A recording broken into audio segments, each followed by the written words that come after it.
Olá pessoal, bom dia. Tô vindo aqui para dar uma aula para vocês explicando quais são e onde ocupam os principais jogadores titulares de um time de basquetebol, tá? Então eu tô aqui com a minha prancheta, né? E eu vou explicando e vou desenhando para que vocês entendam como é que funciona essa dinâmica dos jogadores, ok? Então, sabendo que são 5 jogadores titulares, né? Então começam normalmente pela posição de armador,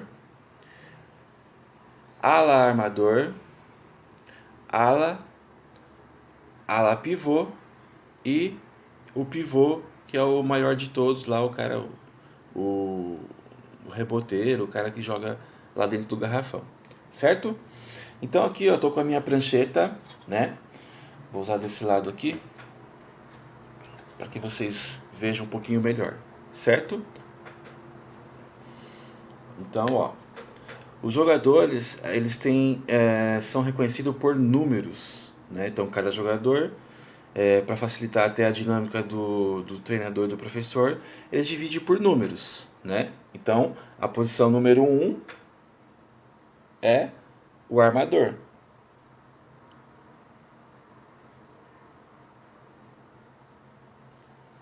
Ok? Então, ó, posição número 2 é o ala armador.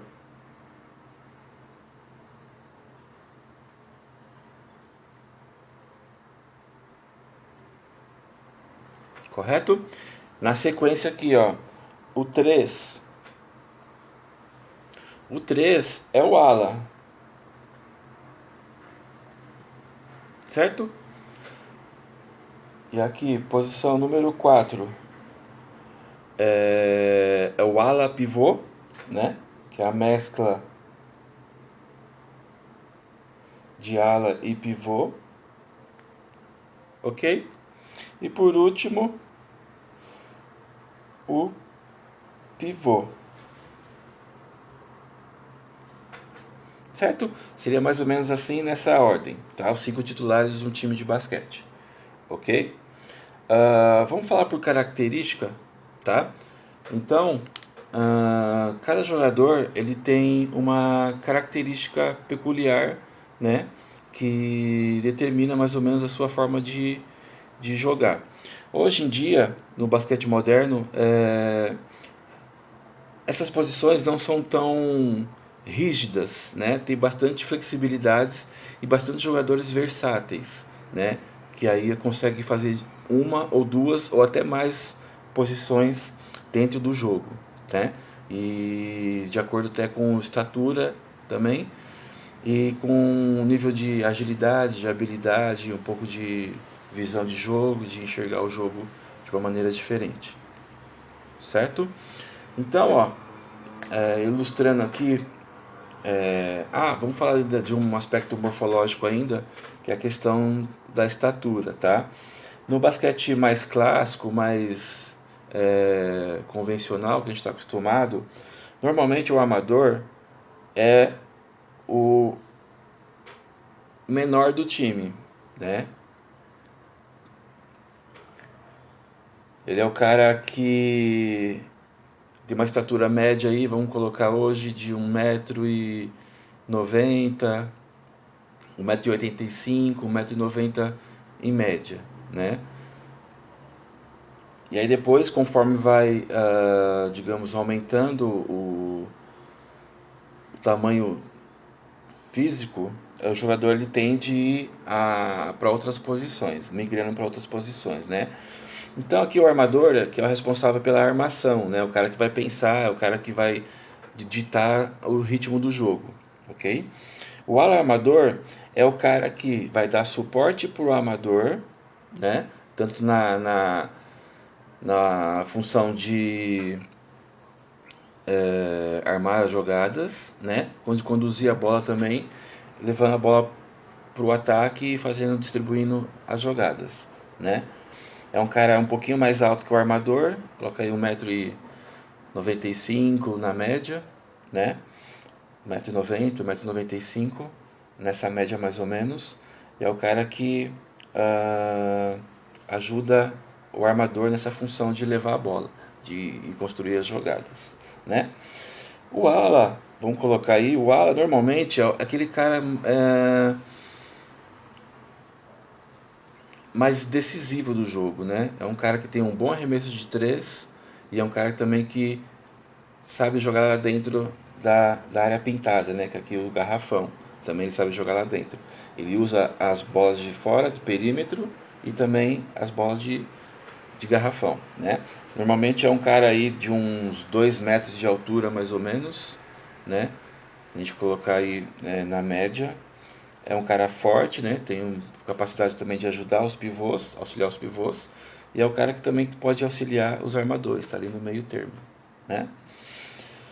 O ala pivô é o jogador que ele tem tanta característica também de ala, né? Mais próximo do ala, até eventualmente pode fazer esse trabalho fora da linha do perímetro, também numa eventual jogada. E também ele atua dentro do garrafão mais próximo da cesta, né? É um cara também que auxilia nos rebotes e é um cara que é brigador lá dentro, né? E o pivô, vou colocar aqui a altura mais ou menos de um ala pivô, mais ou menos de uns 2,5 de altura, né? Vou colocar em nível profissional, né? De equipes de alto nível. E aqui o pivô é o cara que é o grandão, que é o maior de todos, é o cara que joga aqui mais próximo à cesta, né? E aí normalmente é o cara que dá as maiores jogadas do basquete, que são as enterradas, são os que distribuem o maior número de tocos, né? Que são bloqueios. E é o cara também que ajuda, auxilia no jogo sujo, que seria os bloqueios de rebote, os bloqueios, os corta-luz, né? E auxilia a dinâmica de todo o jogo com a parte de bloqueios e auxílio também, certo? Vamos colocar aí na média um pivô de alto nível aí, uma média de 2,10 de altura, que é uma estatura aí razoável para quem está aí na alto nível, tá bom? Basicamente é isso, essa primeira parte. Aí eu vou ilustrar agora e vou falar para vocês, desenhando na prancheta também, como que funciona cada posição, e vou dar exemplos para que fica mais fácil vocês entenderem, ok? E uma escalação do time e ilustrando por posições de 1 a 5, né? E exemplificando e destrinchando um pouco melhor essa questão das posições, ok? Então aqui, ó, na posição número 1 seria o armador, né? É o cara que é responsável, é o cérebro do time, é o cara que vai determinar todas as ações do jogo, né? É o que conduz a bola da defesa para o ataque e é ele que vai, né, determinar aqui as ações do jogo. É um cara normalmente mais baixo, né, do time, ágil, extremamente rápido, inteligente, né? É o cara que consegue pensar o jogo e ditar o ritmo, a cadência do jogo, ok? Um exemplo aqui, eu vou colocar na nossa seleção brasileira, seria o Marcelinho Huertas, tá? Huertas, ok? Como um exemplo aqui da nossa seleção brasileira. Na posição número 2, tá? Posição número 2 é o alarmador, que é em inglês, né, chama shooting guard, que é um jogador que tem um pouco mais de liberdade para finalização e tem um bom arremesso, né? Principalmente da linha do perímetro, da linha dos três.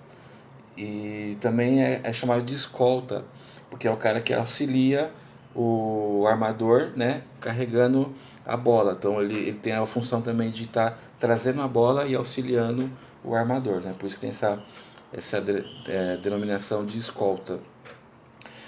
Mas normalmente é um cara que é muito pontuador, né? É bem incisivo no ataque, é efetivo e consegue também fazer bastante pontos, né? Ah, um exemplo aí na seleção brasileira que eu vou colocar é o Leandro Barbosa. O Leandrinho, né? Para ficar mais fácil para ele entender. Leandro Barbosa. Ok? Ah, na posição número 3, que é de ala, posição número 3 de ala, é o cara que é um pouco mais forte, um pouco mais alto, né? Ele consegue jogar tanto do perímetro quanto também na área pintada, que é a área do garrafão, né? É um cara um pouco mais atlético, assim digamos, e consegue desempenhar essa função aí, né? Um exemplo aqui também que eu posso colocar, uh,